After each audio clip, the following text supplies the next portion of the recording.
Hi guys, and welcome to episode 14 of the Gungeon. As always, we're in the Gungeon. I'd like to start off by saying thanks to everyone for the likes and subscribes and comments. If you can continue to do that and help my channel out, that would be wonderful and help this old guy and make him happy. So first, I'd like to give a shout out to my wife for all the editing for this video that she did in my prior video and all the thumbnails that she does. Without my wife, none of this would be possible. So I'd like to thank her for this, hopefully she looks at these videos, and which I think she does, but I like to thank her for everything, because without her, this wouldn't be possible for me to do, guys. Again, I tell you, like I always say, I'm coming home after work, and it's now 7:49, and I just got home 30 minutes ago, and I'm doing these videos because I like to do them, and because hopefully maybe I can teach you guys something, or you can ask me some questions, and maybe I might be able to help you out with a problem or a situation if you put some things in my comments. So anyway, I'd like to thank her too for making my little Adidas gnome guy. This is something that she made for me that I showed you in the last video, and it's something that my family says I always wear. And as you see, I'm wearing Adidas right now. I have plenty of different colors. I like black the most, but I have plenty of different colors of them, but this is what I wear. And of course, I wear Firearm shirts because, hey, I'm all for the Second Amendment. So anyway, I'd like to move my little gnome guy out of the way real quick and show you a firearm that we will talk about later on at another point in time, and that is the Masterpiece Arms 9mm. It's a neat little gun. I bought this firearm about 4 years ago, and it comes with a stick mag, as you can see in front of it. But like I said, we're going to talk more about it, and you're going to see more firearms. And I'm not always going to talk about firearms. I'm going to talk about other topics too that I think that are very important. So today's topic is actually going to be about proper firearm etiquette when you're in a firearm store, about how to act. I went to a local firearm store this weekend, and I don't like to mention any names or anything, but I would like to do one thing really quick before we start talking. If you have a Rural King in your neighborhood, guys, get down there quickly, because they have a heck of a deal going on right now in the state of Florida. Here I have a Rural King not far from me, and I went this past weekend and I purchased a neat little firearm that I talked about already in the past a couple of episodes ago, but I just wanted one in a longer barrel, so I got myself the Heritage Rough Rider in a 6.5-inch barrel, and it is right here. And guys, this was $89.99 for this. Look at this thing. Isn't it beautiful? $89.99 for this revolver. I just had to have it. Was it necessary? No. Are any of my firearms necessary? Not really. Do I want them? Yes. Do I like them? Yes. So anyway, we are going to talk about proper etiquette when you're in a firearms store or a gun store, however you want to call it. I like to use both words. It just kind of depends. But proper etiquette when you're in one. Well, I happened to be at one this weekend because I ended up not going to the last gun show in Florida that we had for the year. So I decided to just go around to a couple of different ones just to see what they had. Well, I was in one, and I was at the counter, and I saw a couple come up. And the young lady had brought in her little packet of paperwork that she had gotten her concealed carry permit. So she proceeded, her and her husband, to pick out a firearm to look at. And I was sitting there just waiting, and I was looking myself, at different things. And the associate pulls out the firearm, and he makes sure it wasn't chambered. He took the clip out. He showed her what everything was. There was nothing in the clip. Nothing. It wasn't chambered at all. So there was nothing at all. He put the clip back in it, and he handed it to her the proper way. Well, you can tell right away when somebody has not learned or has not had the proper training when using a firearm. She proceeded to grab the firearm from him, and she tried to operate the slide. She couldn't do it. But while she's trying to do this, she's aiming the firearm at the sales associate. Now, guys, whether the firearm is loaded or unloaded, we never know what could happen. There's been plenty of accidents in the past in movies and TV or what have you, or in your city where there's been accidents like this. Not people not understanding that there might be a round in the chamber. And yes, you're getting it from a firearm store, but you don't know what somebody could have done by accident. Not that they did it on purpose, but by accident. So you never point a loaded or unloaded firearm at anyone. Anyone. Especially not in a firearm store, a gun store. You just don't do it. It's just not proper gun etiquette. Anyway, so she was fighting with it and fighting with it. Well, she couldn't get it to slide. Then she couldn't get it the magazine to eject. So what she kept doing, she aimed it at her husband, trying to fumble with it to get it to work. No, number two. Now, what gets me about this, if you just came from a class, and I know that when you go to your concealed carry classes, you get some training, but you don't get a whole lot of training. But before you decide to purchase a firearm, you might need to understand the firearm you're purchasing, know how to operate the firearm, and also have proper etiquette when you're in a gun store purchasing a gun. And like I said a minute ago, you never point a loaded or unloaded gun at anyone, unless it is an emergency or you feel your life is in danger and you have no choice. You never do that because there are so many accidents that happen. So anyway, as I'm standing there and I'm kind of looking at what's going on, she then proceeds to try it again, but now she's aiming it towards customers. Again, that's the third thing that I saw wrong. Now the associate at this point in time is trying to say, ma'am, you need, but she's not listening. So then her husband proceeds to grab the firearm. What does he do? He goes to operate the slide and he aims it at her. No. Again, no. Now, what I really don't get here is, and what I really didn't understand here, and I might be repeating myself, but if you just came from a training class, or you have went to one recently, or if you've watched the news, or if you've seen anything about firearms at all, you never point. Even if empty, like I had just said. So he did that. Then the associate said something to him. So then he's turning around, and where is he pointing it? Over her shoulder. So that tells me two things. Number one, now I'm not being mean or anything because, everybody has to learn. I understand everybody has to learn.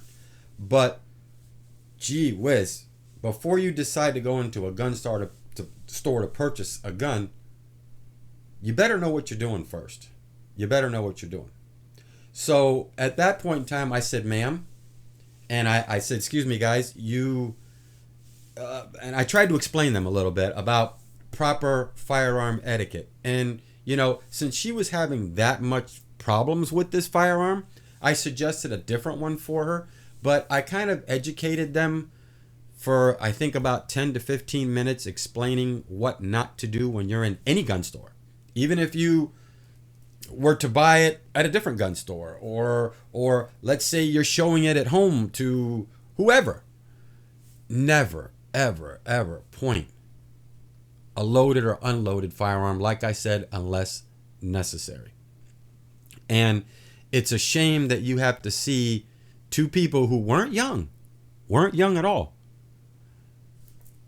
not have any education and just buying these firearms because of what's going on in today's society. It's a shame. And, I don't want to classify young, old, middle-aged, whatever, but I will say one thing. They were not young at all.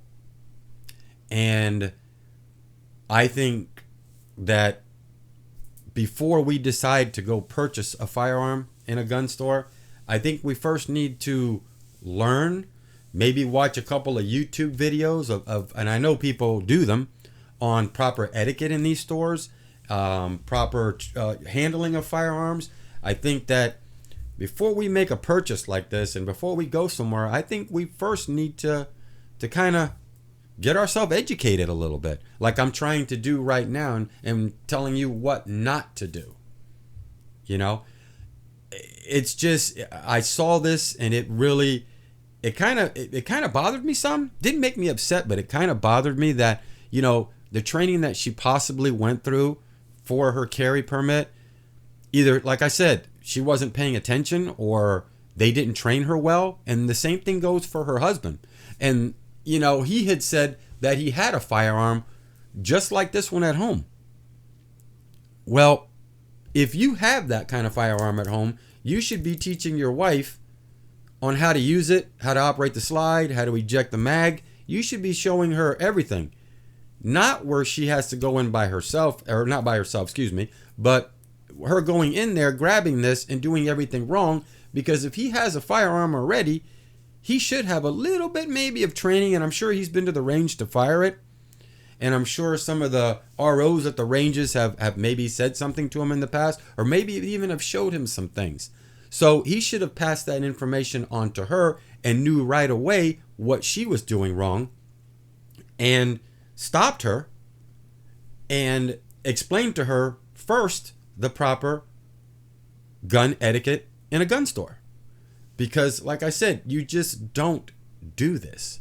That is the first no-no that we are taught, you know? And you also want to make sure that you don't have a live round. Even though, like I said, you're in a gun store and you're getting this gun out of the case and you're looking at it and they show it to you that it's not chambered or, you know, there's nothing in the mag, but you never know what could happen. You never know. Today, you never know. You know, we've seen things happen, like I said, in the news, on movie sets, different places. We've seen things happen. So, to me, I feel really bad because supposedly they went home after they purchased this firearm and that mistake was made again.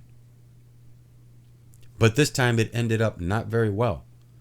You know, thank God nothing was chambered and nothing was in the mag, nothing. Everything was empty because, boy, what I saw and even saw from the husband was not very good. And guys, like I said, I don't want to downgrade anybody or, you know, be mean to anybody, but please, before you go into a gun store to purchase a gun, please do a little homework. For your safety, for people around you safety, do a little homework. And like I said a few minutes ago, and I'm sorry if I'm repeating myself, but look at some YouTube videos because there's plenty of them out there on this. But this was something that I really had to talk about because one of them should have known what to do and what not to do, especially if you're just coming from a training class or recently have been to a training class. You know, it's bad enough that when you get out there and you get into a situation maybe and you have to use your firearm, just think of what could happen. You could hit an innocent person because you're fumbling with a firearm that you can't operate to begin with, that you're handling completely wrong, or you can injure yourself. Just think about what could happen. You know, so please get some education behind it. Check into things first, you know. And if you're not sure, give the firearm back to the sales associate and maybe look at something like after I explained to them for like 10 or 15 minutes on proper etiquette, give them something different maybe that she can operate, like a revolver. And I know that I love revolvers and you're going to hear me keep talking about revolvers because I love them, but there's nothing against semi-automatics or anything. I love them too. But just sometimes the slides are a little hard to operate, especially in the beginning until you oil them up or until they've had some rounds fired through them. They are kind of tough. So if the firearm is kind of tough for you, then that means you've got to get yourself something else. And I think that this couple was looking at this firearm due to the price. And I know that because of today's economy, pricing does mean a lot. You know, it means a lot for me too. You know, it's not like I could just go out and spend thousands of dollars every day. I'd love to, but I can't go out and spend thousands of dollars every single day and buy firearms because, you know, if that's the case, I'd have to have one house just to put all my firearms in. But, you know, I know things are tight and we're looking for, you know, little ways to get around and protect ourselves and you know, make sure that we get things at a good deal and at a good price. Like, you know, I had done that little Heritage Rough Rider from Rule King. But, guys, please never ever point a firearm at anybody, loaded or unloaded, unless you're in an emergency situation, your life is in danger. That's a whole different story. And if you do point it at that point in time, you better use it, because you just don't point to point. No, that's not the way you're taught. That's not the way the law works. So don't do that. But again, I'm not degrading anybody or being mean, but it's just, this was something that I thought that might need to be talked about, and this is what I decided to talk about in this episode. In the next episode to come, we are going to talk about a firearm. I just have to decide which one that I'm going to talk about, because I have so many to choose from. I'm just not sure. It might be about the Masterpiece Arms. It might be about the Strybog. It might be about the Mini 14. It just kind of depends, what I want to pull out. It might be the 1911s. It just kind of depends on what I want to pull out. I'm going to do some new things here coming up in the new year. I'm changing rooms, as I said in the last video, due to the fact that this room is getting too small, and I need something larger for all the firearms that I do have, and I want to do them a little bit differently in displaying, so that way when I do these videos you can see them. And the person who takes care of all this for me, my wonderful wife, she will be on one of these videos and one of these episodes to talk about a topic that she would like to talk about. It probably won't be, guys, until after the new year that I get her on here. But I might have a special guest on coming up for this next episode. I haven't decided yet. We're kind of still talking, because I have a lot of people who want to come on my channel and who want to show their firearms off and talk about their firearms. So I'm trying to set something up now for two new firearms for you to look at and have a discussion with somebody. And like I said, I've got a host of people that want to do this, because some of the firearms they have, I don't have. Not because I don't want them, it's because I just don't have them yet. And it's not the first priorities on my list like it was for them. Now, the one person I am going to bring on does have something that I do want, and I've been looking around for it. I'm not going to talk about it, and you will see it here soon. And I'll probably be purchasing one for myself here soon. I'm just waiting to find the good deal and the good price. But I hated to bore you with this episode, with this gun store etiquette, but it was something I felt when I saw this the other day. I had to talk about it. And I know, like I said, there's probably tons of videos out there, but this was just something that I really, really had to talk about, because it was, what I saw was just scary. It was scary for even other people looking in the store. So guys, like I said again, never ever point, please. And learn gun store etiquette before you go into a gun store. Don't go in blindly. Don't, because you're not going to know really what you're doing. And yeah, the associates are great. They're wonderful. They'll help you with everything they can and try to find you the right proper firearm to fit your needs of what you want. And but never, always kind of do a little homework first. It'll be smart, so that way there isn't any issues and you don't have any problems. But anyway, guys, that is it for episode 14. Again, I'd like to thank everyone for the likes and subscribes. If you can continue to do that for my channel, that would make an old man very happy. And really quick, one more thing. If you can tune into a guy's view, they are a funny couple of guys, and they do some funny things and talk about some funny stuff. And also, if you ever get a chance, become a member of the USCCA. I'm a member of that, and it's a great organization to belong to, just like the NRA I'm part of too. But two great organizations, guys. Jump all over it. It's worth it. Trust me. There's a lot of perks that go with it, and matter of fact, a lot of training videos, especially with the USCCA. They do a lot of training videos, so you can watch a lot of content. And for those of you people who are looking for firearms and getting ready to make your first purchase, check out the USCCA and check out some of their training classes that they have online. They're on YouTube. They do them online. They're free. They don't cost you anything. So check it all out. But anyway, guys, thanks again. Tune in next time, and we're going to have something special on for you. Hopefully a guest, but if not, we'll be talking, like I said, about one of my personal firearms in my collection. Thanks again. Peace out from the Gun Zone.